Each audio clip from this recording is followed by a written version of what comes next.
Mesdames, Messieurs, soyez les bienvenus. La nature est belle au printemps. C'est une expression qui nous ouvre le cœur et nous invite à respirer, mais que les Romains auraient du mal à comprendre. Car pour eux, le mot « nature » ne se restreignait pas aux éléments d'un paysage. Si on leur parlait du spectacle de la nature, ils comprendraient mieux.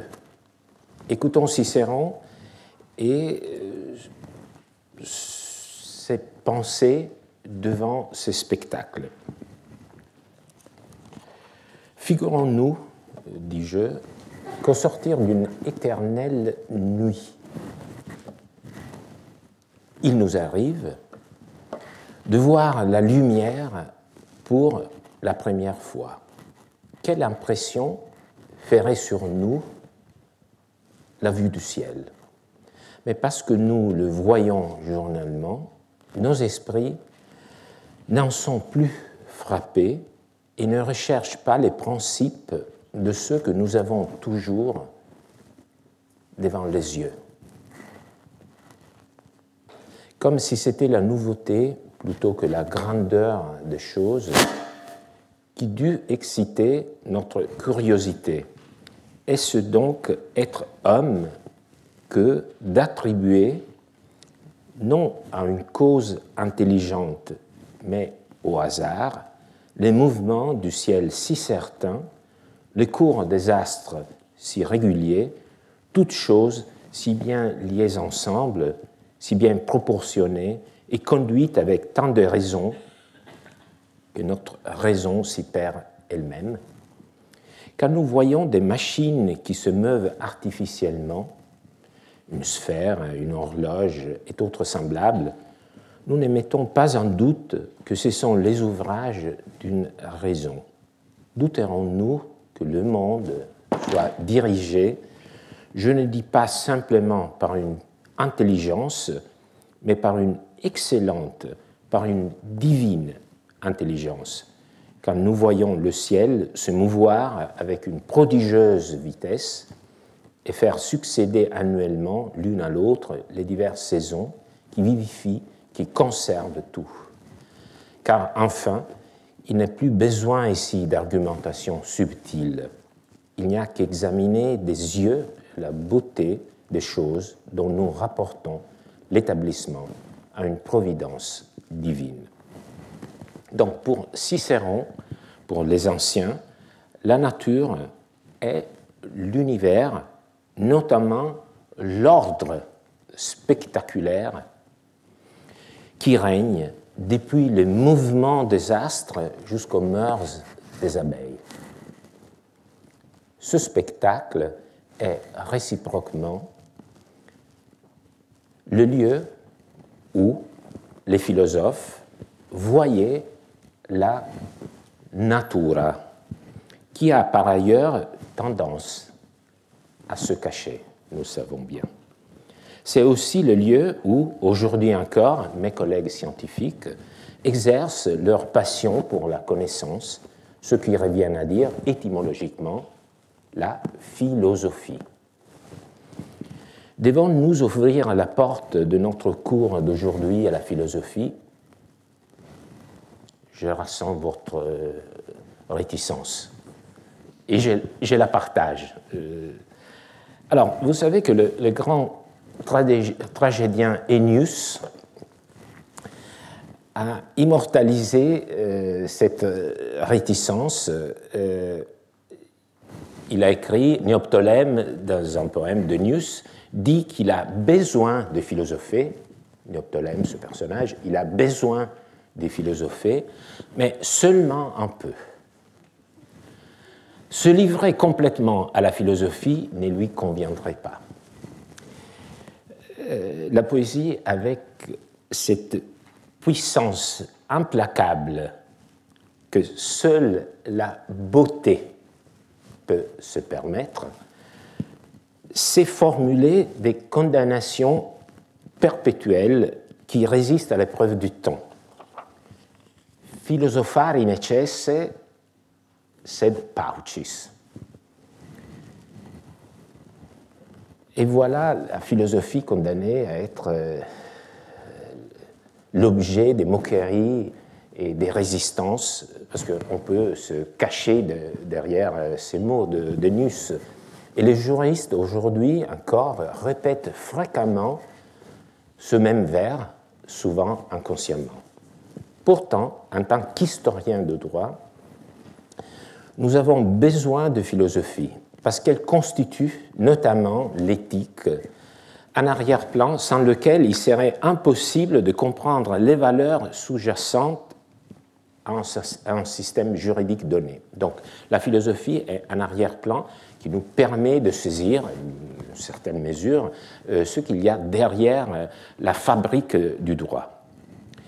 Tout système juridique est une construction mentale dont le développement ne peut être isolé des contextes idéologiques dans lesquels il naît. Il évolue et parfois meurt, et la philosophie en est justement un élément important. Mais je vous l'assure, pour revenir à Ennius, il ne faut pas exagérer. Donc, c'est la mesure que j'essayerai de garder aujourd'hui. Je ne vous promets pas d'y réussir, mais pour ne pas nous égarer, je commence par vous indiquer, vous révéler les points d'arrivée de mon discours. C'est toujours Cicéron qui va être notre guide cet après-midi. Il nous dit dans les termes extrêmes des biens et des maux, c'est un titre presque intraduisible, il s'ensuit que nous sommes par nature aptes à former des associations. Nous, les humains, nous sommes aptes par nature à former des associations, des assemblées, des cités.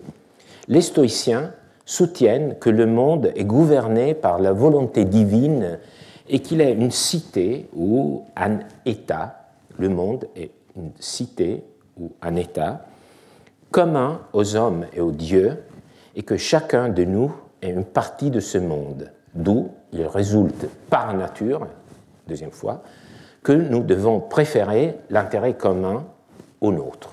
Donc ça, c'est le point d'arrivée, je vous prie de le garder à l'esprit. Il s'agit d'une puissante anthropologie politique sous les signes du cosmopolitisme. Donc c'est une vision du cosmopolitisme. Mais déjà son début, il s'ensuit, nous dit que c'est le point d'arrivée dans le discours de Cicéron d'un raisonnement très complexe. Comment arrive-t-on à cette conception et surtout qu'a la nature à voir avec elle? Alors, le mot nature ne peut pas être compris sans réfléchir à son statut philosophique, il faut l'avouer. Donc, ce qui nous révèle tout de suite que nature, c'est un concept, c'est un artifice. Oui, la nature, c'est un artifice.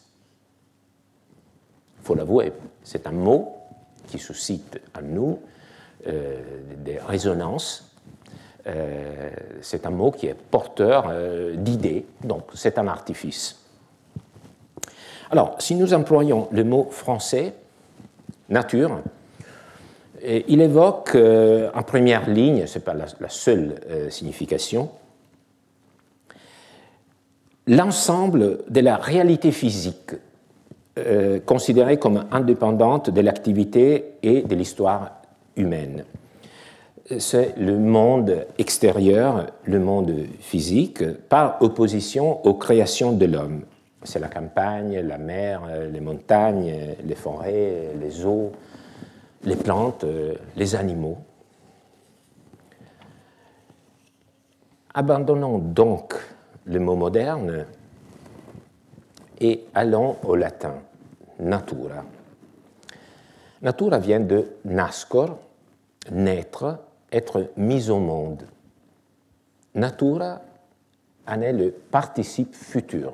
C'est un mot assez étrange du point de vue morphologique. C'est le participe futur du verbe naskor. C'est un mot strictement lié à la génération et au devenir. Nous pourrions la traduire natura par force spécifique au vivant, force vitale immanente. Par conséquent,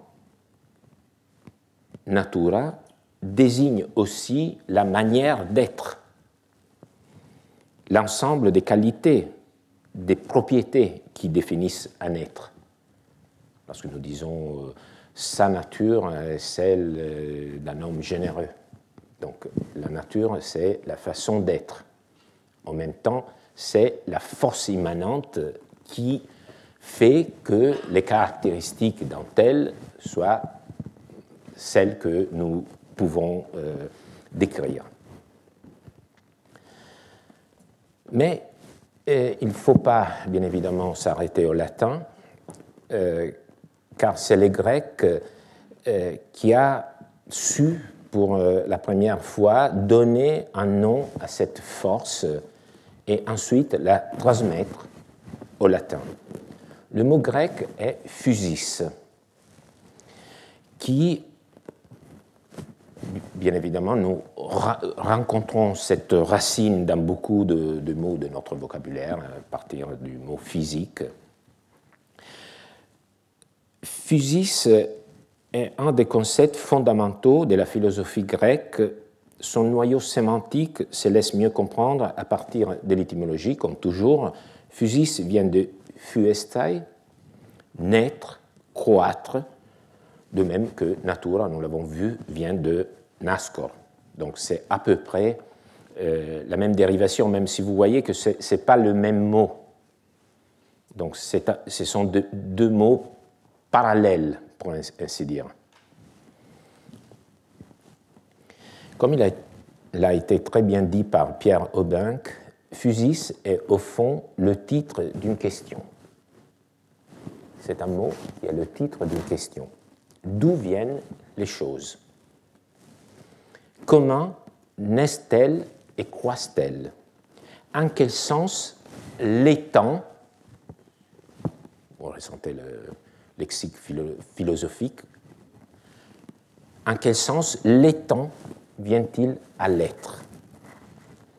Si l'on se demande d'où viennent les choses, dit Aubinck, c'est qu'elles sont en devenir. D'où viennent, donc elles sont en devenir. Devenir, c'est le même mot que venir, mais avec une provenance. Le préfixe de dit qu'il y a une provenance. Mais l'idée de croissance, avec ses implications biologiques, suggère que ce devenir, ce venir à l'être, n'est pas quelconque, accidentel, provoqué de l'extérieur. C'est très important. Ce n'est pas quelque chose, ce n'est pas un devenir qui est provoqué de l'extérieur. Il est spontané et en même temps réglé par une sorte de nécessité interne. La physis désigne, de ce point de vue, la nature profonde d'une chose, ce qui la constitue comme telle et en même temps la maintient unitaire à travers ses variations. Autrement dit, son essence. Cela va de soi, les nuances conceptuelles à partir de cette idée générale que j'ai essayé d'esquisser seraient infinies. Et pour saisir l'idée antique de la nature, je ne ferai ici aujourd'hui que choisir un parcours parmi beaucoup d'autres possibles. Alors, je fais confiance à Aristote dans la métaphysique, où il se montre conscient de la polysémie du mot et où il conclut, donc il y a un chapitre, je vous suggère de lire en entier, où il se pose la question qu'est-ce que vraiment la nature, et il propose différentes définitions, et il conclut de tout ce que nous venons de dire il résulte que la nature, dans son sens premier, fondamental, c'est la substance des êtres qui ont en eux-mêmes, en tant que tels, le principe de leur mouvement. La substance des êtres qui ont en eux, en tant que tels, le principe de leur mouvement. Ailleurs, dans la physique, Aristote précise la nature est en principe est une cause de mouvement. Vous voyez, toujours le mouvement. Il ne faut jamais s'arrêter. Il ne faut jamais s'arrêter. Et donc, la nature, c'est ce qui nous bouge, mais qui, dans ce mouvement, nous fait devenir ce que nous devons devenir. Mouvement et repos, il faut aussi se reposer quelquefois, pour la chose en laquelle elle réside immédiatement. Encore une fois, vous voyez, la nature réside dans une chose, dans un être. Par soi et non par accident. C'est quelque chose d'essentiel. Alors, on comprend bien cette opposition si on oppose à ce qui est naturel ce qui est produit par la technique humaine. Par exemple, une statue n'a pas en elle-même le principe de son devenir statue. Son principe réside en autre chose qu'elle-même, à savoir dans le sculpteur, dans le don, dans le talent du sculpteur et dans ses outils. Alors, vous voyez la différence entre cette nature, cette physis immanente dont nous sommes en train de parler et cette puissance externe qui peut faire devenir du marbre une statue. Nous sommes donc arrivés au point crucial. Dans la conception ancienne, la nature n'est pas l'environnement extérieur, c'est quelque chose d'immanent. Laissons parler Cicéron, il le dit de façon très simple, ce qui est animé se meut par une action intérieure qui lui est propre. C'est cette vis. C'est le mot vis qui se peut traduire par force, qui décrit, selon lui, qu'est-ce que la nature.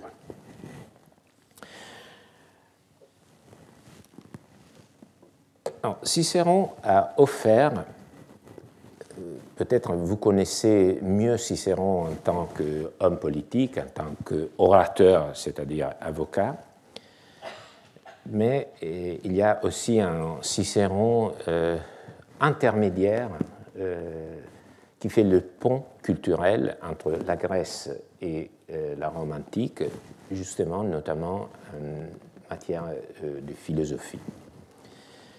Cicéron a offert dans le De Natura Deorum une éblouissante synthèse de la pensée grecque, combinant notamment des éléments de l'Académie de Platon et du stoïcisme.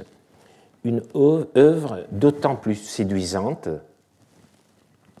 ce traité sur la nature des dieux, je dirais même émouvante, si un traité philosophique peut être émouvant, si l'on songe que Cicéron l'a écrite à un moment terrible de sa vie,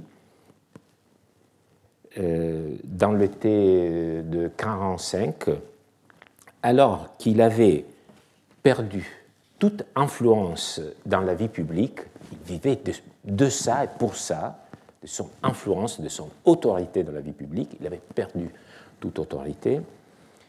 La vie publique était désormais dominée par César. Cette année-là, 1945, il avait perdu, en outre, sa fille chérie, Tullia, morte de suite d'un accouchement.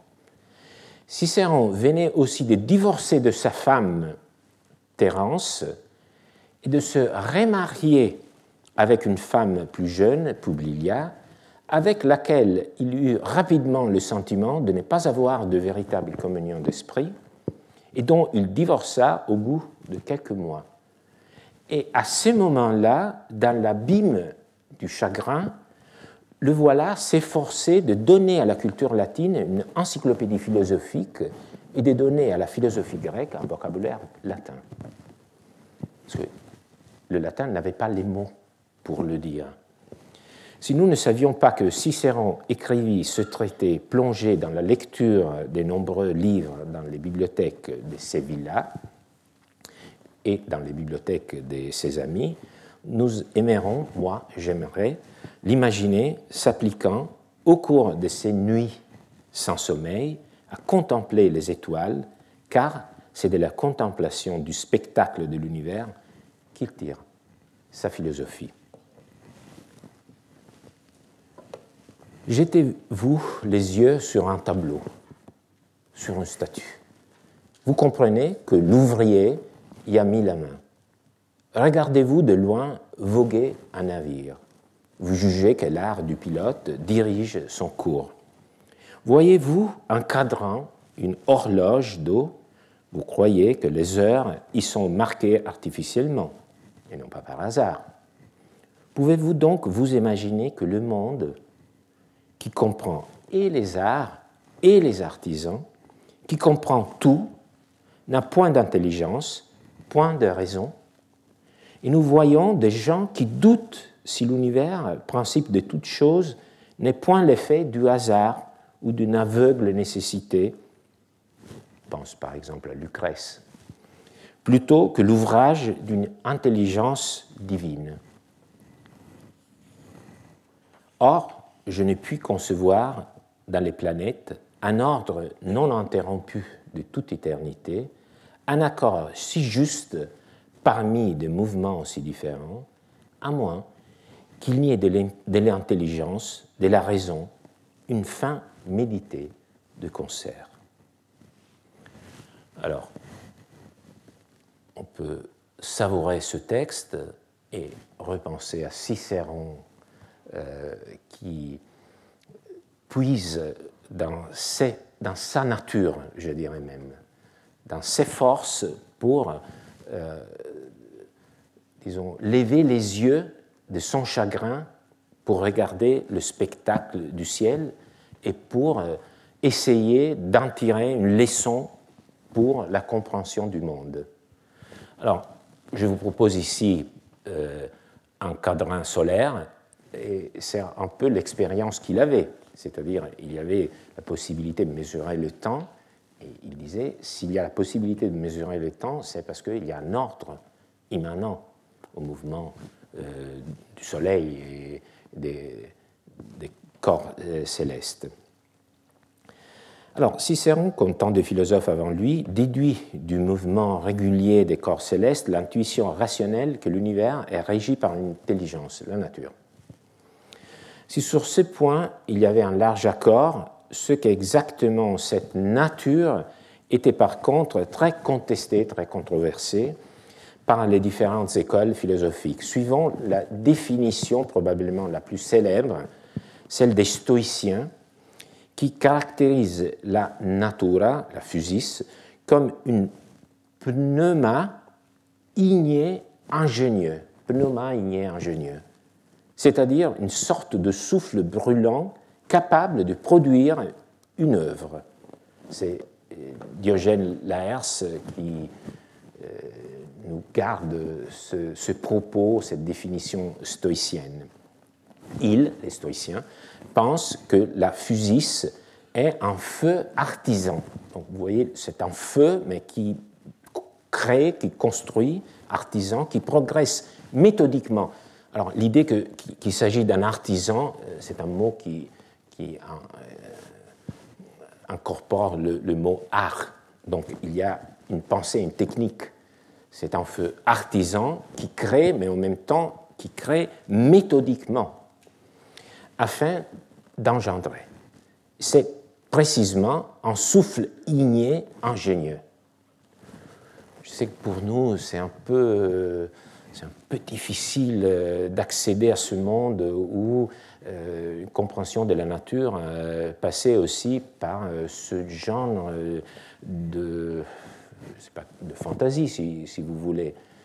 Mais c'était aussi le moyen pour un monde qui n'avait pas tous les moyens de combler les lacunes, de comprendre, même allant au-delà de ce qu'il pouvait effectivement décrire, voir. Donc j'ai beaucoup de respect. Une fois que j'arrive disons, à accueillir ce genre de propos, je me dis que c'est vraiment le signe de leur défi à l'inconnu.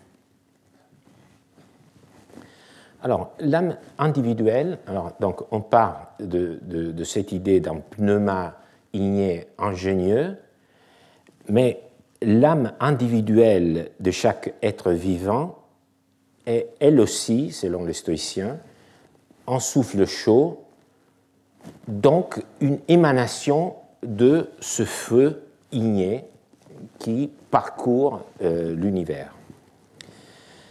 Alors, à partir de ça, les stoïciens classent les entités qui peuplent le monde selon une échelle hiérarchique à 4 niveaux. Donc, il y a une échelle du vivant.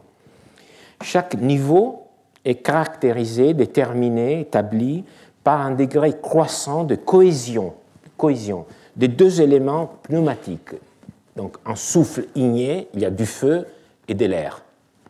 Donc, les différents êtres sont différents parce qu'il y a un rapport différent disons de cette nature, de cette physis qui les parcourt. Donc, un rapport différent entre le feu et l'air, et aussi dans la cohésion des 2 éléments.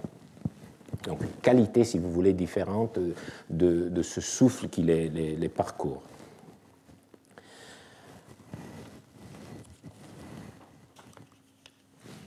Alors, nous pouvons monter par cette échelle grâce au mot toujours de Cicéron, cette fois-ci dans le traité sur la nature des dieux.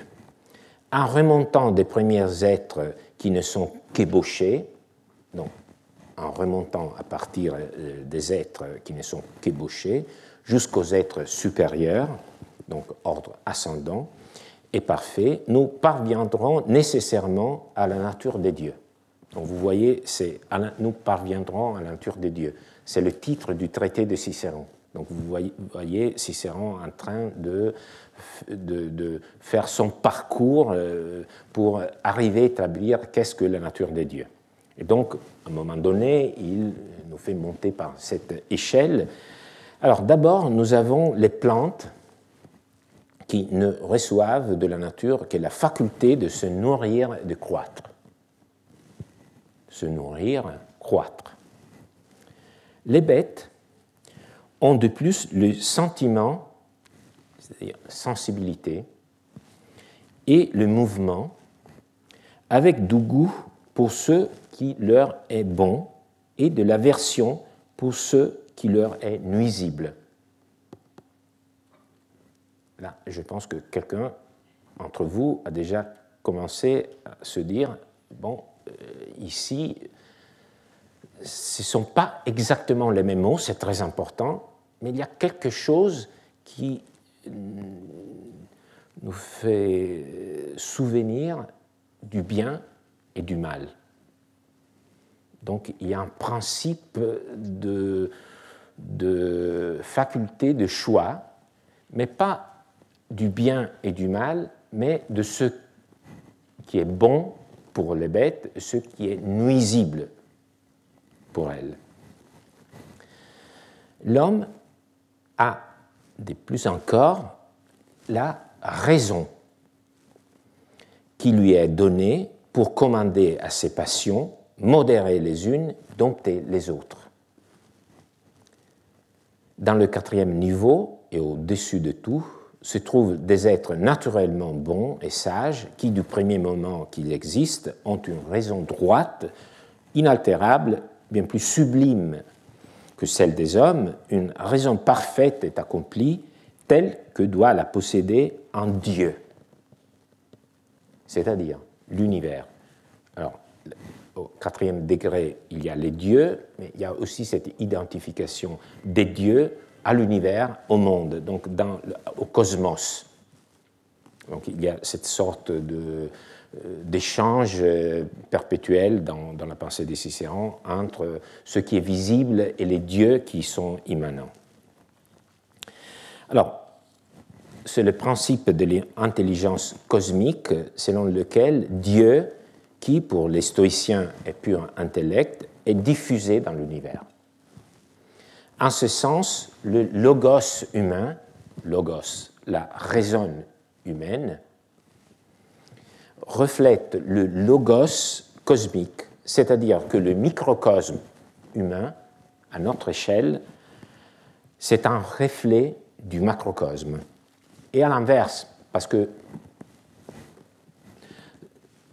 Cicéron veut nous suggérer qu'en nous regardant au miroir, on peut, si on regarde bien, voir un reflet de cette intelligence cosmique, de cette raison qui est au fond la raison même de l'univers. Alors, cette échelle à 4 degrés n'est pas sans conséquence. Deux nous intéressent particulièrement. La première implication de cette conception est que la nature créatrice qui traverse l'univers et chaque être a créé le monde dans un but précis. Deuxième conséquence, donc c'est le finalisme. Deuxième conséquence, qui sera aussi notre point d'arrivée d'aujourd'hui, cette structure hiérarchique a un impact décisif sur l'organisation de la société humaine et son rapport au monde, bref, sur la morale. Et, deuxième lieu, sur les droits. Alors, commençons par la finalité. Tout a été fait pour nous. C'est le résumé de ce passage. Pour finir, nous dit Cicéron, car il est temps, je n'ai plus qu'à montrer que tout ce qui, dans ce monde-ci, est utile aux êtres humains, a été fait exprès pour les êtres humains. Premièrement, le monde a été fait pour les dieux et pour les hommes. Et tout ce qu'il contient a été préparé, a été imaginé pour l'utilité des hommes. En effet, le monde est la maison commune où la cité des dieux et des hommes, puisque ce sont les seuls êtres raisonnables, les seuls qui vivent selon le droit et la loi. Ainsi, comme les villes d'Athènes, de Sparte ont été bâties pour les Athéniens et pour les Spartiates, et que tout ce qu'elles renferment est censé appartenir à ce peuple, de même, on doit juger que tout ce qui est dans le monde est aux dieux et aux hommes. D'autre part, les révolutions du Soleil et de la Lune et celles des autres astres, bien qu'elles aient pour finalité la cohésion du monde, se donnent pourtant aussi un spectacle aux hommes. Ah, c'est merveilleux. C'est le fait que les astres existent afin que nous les regardions. En effet, il n'est pas de vision dont on puisse moins se lasser, nulle n'est plus belle, nul ne manifeste une raison et une ingéniosité supérieure. Car en mesurant le cours des astres, nous connaissons le retour des saisons, leurs variations et leurs changements. Puisque ces connaissances n'appartiennent qu'aux hommes, il faut juger que ces choses ont été faites pour les hommes. Donc vous voyez le fait que seulement les êtres qui sont pourvus de raison peuvent apprécier à fond ce genre de spectacle, c'est la démonstration, quelqu'un dirait c'est un faux syllogisme, du fait qu'il s'agit d'une création faite pour les hommes. Et la terre, grosse de moissons et de légumineuses de toutes sortes, les productions qu'elle répand très généreusement, est-ce aux bêtes ou aux hommes qu'on doit penser qu'elles sont destinées? Celles-ci ne touchent pas même aux fruits de la vigne et de l'olivier, qui viennent en si grande quantité et d'un goût si exquis. Elles ne savent ni semer, ni cultiver, ni faire à temps la récolte, ni serrer et garder les fruits. L'usage et les soins de toutes ces choses sont propres à l'homme. Il s'agit, comme vous le comprenez, d'une conséquence forte.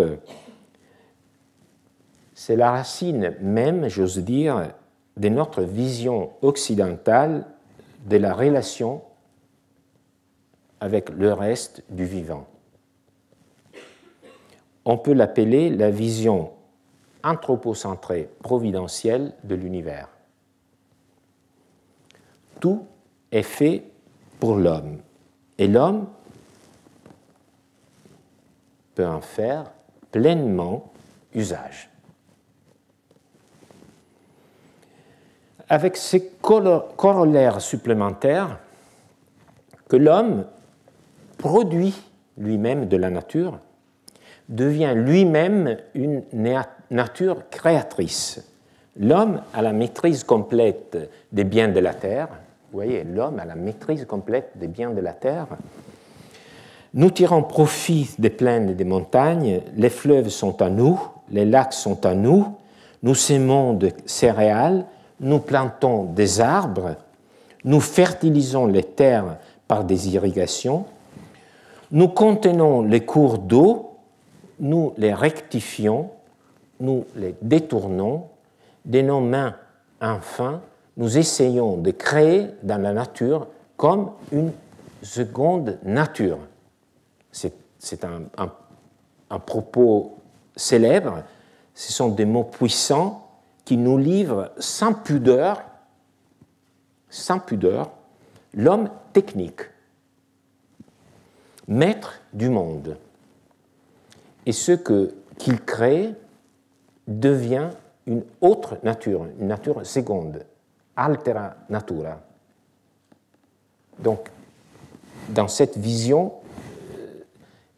l'homme qui est engendré par une nature immanente devient lui-même une nature qui en crée une deuxième. Alors, nous sommes attardés sur le premier corollaire de cette cosmologie, son finalisme, mais la deuxième implication, conséquence, est morale. Alors, vous savez que le stoïcien, suivi par de nombreuses écoles, divise la philosophie en trois parties: la logique, la physique et l'éthique. Il la compare à un verger dont les murs d'enceinte correspondent à la logique, le sol, les arbres à la physique. Vous avez compris que l'éthique est comparée dans cette métaphore aux fruits. Donc il y a la logique qui détermine le périmètre du discours philosophique. Ensuite, il y a le sol, la physique, les arbres. Mais l'éthique, c'est le point d'arrivée, parce que c'est les fruits. Et aussi, si vous voulez, il y a un peu l'idée que la logique, la physique, même si elles peuvent être effrayantes, sont quand même coûtent de la fatigue du travail à l'homme, tandis que les fruits, c'est ceux dont il profite. Donc c'est l'éthique. Alors, nous sommes arrivés à l'éthique.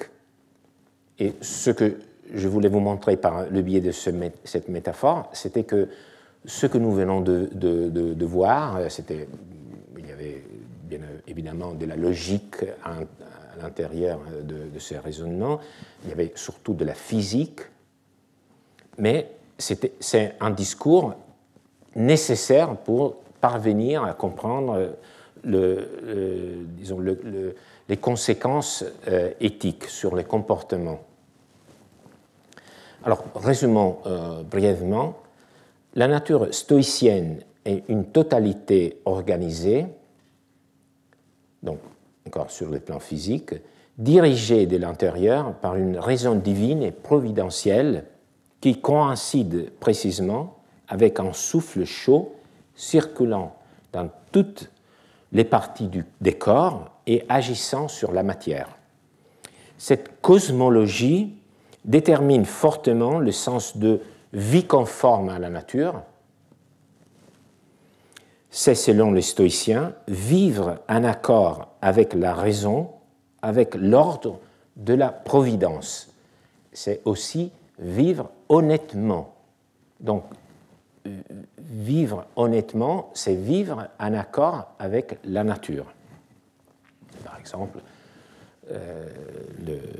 l'effort du sage est de s'adapter au cours fatal et nécessaire des choses et laisser tomber les choses qui sont indifférentes, qui doivent être censées être indifférentes. Alors, vous vous souvenez peut-être du point de départ de notre cours d'aujourd'hui. Bon, je l'espère. Je vous ai présenté une vision cosmopolite dans laquelle le monde est une cité unique, commune aux dieux et aux hommes.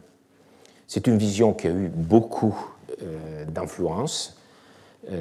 Pensons à Saint Augustin et à la cité de Dieu, ou à John Lennon avec Imagine. Ce qui fait d'un groupe une véritable cité, c'est précisément la présence d'une loi commune. Qu'est-ce qui transforme un groupe qui n'a rien d'une communauté en une communauté? Ce sont des règles communes. Et justement, dans cette vision, ce qui fait du monde une seule cité, c'est une loi commune. Qu'est-ce que cette loi commune? C'est la raison. Cette raison commune aux hommes et aux dieux fait que nous sommes les habitants d'une seule cité. Donc c'est le point d'arrivée de cette théorie. Alors, c'est une véritable anthropologie politique que Cicéron décrit dans les termes extrêmes des biens et des maux. Il est encore nécessaire d'entendre, disent les stoïciens, que c'est la nature qui fait que les parents aiment leurs enfants. Vous voyez que nous sommes déjà entrés dans le comportement. Donc c'est le côté moral. Et que cette première affection est le berceau de toute société humaine. Il y a un lien imperceptible, un passage de la physique à la morale. L'organisation et la disposition même des parties du corps, on revient toujours à la physique. Alors, comment on peut concevoir ce lien? L'organisation, la disposition même des parties du corps font bien voir que la nature a porté une grande attention à tout ce qui concerne la génération. Il serait inconcevable qu'elle eût pris tant de soins de la formation des enfants et qu'elle se fût peu souciée qu'une fois créés, on les ama. La force de la nature s'est fait remarquer en cela même dans le bête. Lorsque nous voyons la peine qu'elles se donnent pour mettre au monde leurs fruits et pour l'élever, n'est-ce pas le cri de la nature qu'il nous semble entendre? Comme il est certain que c'est elle qui nous donne de l'aversion pour la douleur, évidemment aussi celle qui nous fait aimer ceux qui sont sortis de nous. De ces premières affections, on voit naître le lien qui rattache tous les hommes les uns aux autres, en sorte que tout homme, par cela seul qu'il est homme, ne doit point être étranger pour son semblable.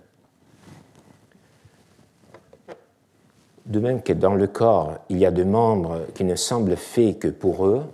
Là, nous entrons dans une page qui peut-être c'est un peu étrange pour nous, ça nous semble des fantaisies, mais comme les yeux, les oreilles, il y en a qui servent à l'usage des autres membres, comme les pieds, les mains. De même, il y a certaines bêtes féroces qui semblent n'être nées que pour elles seules. Mais ce petit poisson qu'on appelle pine, qui demeure toujours dans une large coquille, est celui qui en sort de temps en temps comme pour aller à la découverte, qui rentre comme pour avertir que par cette raison on appelle pinotère, et les fourmis, les abeilles, les cigognes, tous ces animaux ne font-ils pas sans cesse quelque chose les uns pour les autres? Ces liens sont beaucoup plus resserrés entre les hommes que la nature a disposé pour s'assembler, s'entendre, former des cités. Le stoïcien pense aussi que tout l'univers est régi par la providence des dieux, que le monde entier est en quelque sorte la cité commune des dieux et des hommes, et que chacun de nous est membre de cette grande société, d'où il suit naturellement que nous devons préférer l'utilité commune à la nôtre.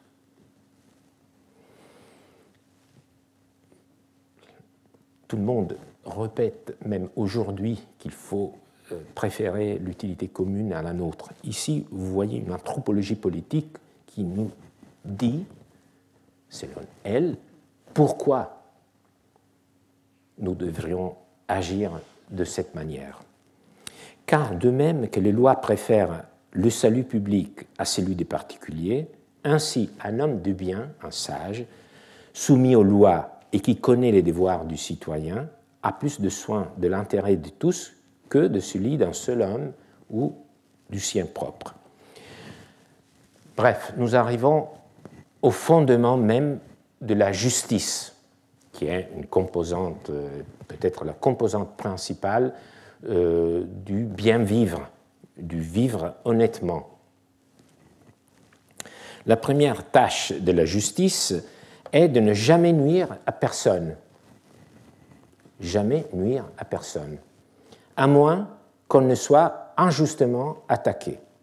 Ensuite, de se servir des biens communs comme appartenant à tous, et des siens seulement comme nous appartenant en propre. Distinction entre ce qui est commun et ce qui est à nous. De cette façon, les biens que la nature avait mis en commun étant partagés entre tous les hommes, chacun doit s'en tenir au lot qui lui est échu. Vouloir entreprendre sur les lots d'autrui, c'est porter atteinte au principe même de la société des hommes. C'est grandiose.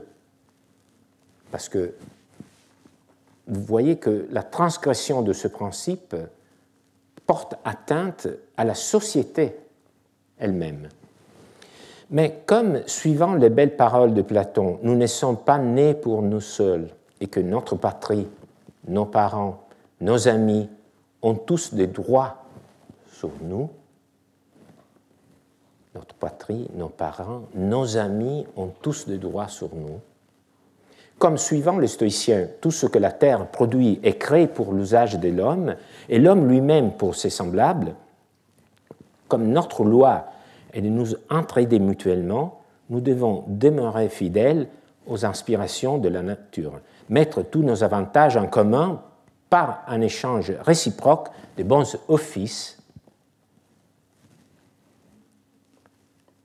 donnant et recevant tour à tour, employant notre esprit, notre travail, nos ressources et resserrer les liens qui unissent les hommes dans la société, les liens qui unissent les hommes dans la société. Alors, maintenant que nous avons lu ce texte assez long, nous pouvons lire un célèbre et très court texte d'un juriste, pour terminer, avec un regard nouveau. C'est un texte célèbre pour ceux qui lisent le digeste. N'y dit-il pas avec la sobriété du juriste ce que les philosophes a dit avec abondance. Les principes fondamentaux du droit sont les suivants. Vivre honnêtement. C'est la mission du sage, vivre honnêtement. Ne faire de tort à personne. Jamais nuire à personne. Donner à chacun son dû. Chacun doit s'en tenir au lot qui lui est échu. Alors, vous avez vu aujourd'hui comment, à partir de la contemplation des astres, on arrive à comprendre comment les anciens, les Grecs d'abord, les Romains ensuite, concevaient les droits. Quelle idéologie sous-tendait leur pensée juridique et quel rapport elle entretenait avec le reste du vivant. Avec ce bagage, nous pouvons mieux comprendre ce qui nous unit et ce qui nous sépare des Romains. Parce que maintenant, nous avons compris quel était leur arrière-plan. Alors, mon cours essaye cette année de mettre au jour les implicites romains de notre pensée contemporaine. Donc, il faut les dévoiler. Ils sont en train de le faire. Alors, je pense qu'aujourd'hui, ça a été un long voyage, mais je pense incontournable, même pour les prochaines séances. Et si vous croyez encore, en repensant au vers assassin d'Ennius, que la philosophie est nécessaire, mais il ne faut pas exagérer, il y a un art qui peut faire même mieux que le droit. Nous avons vu que Ulpien déjà était assez efficace. Il y a un autre art qui peut tout résumer, tout le discours des philosophes, dans très peu de mots. Ce sont les derniers mots de Dante, arrivé au paradis, l'amour che muove il sole e le altre stelle, l'amour qui meut le ciel, les autres étoiles. Merci beaucoup.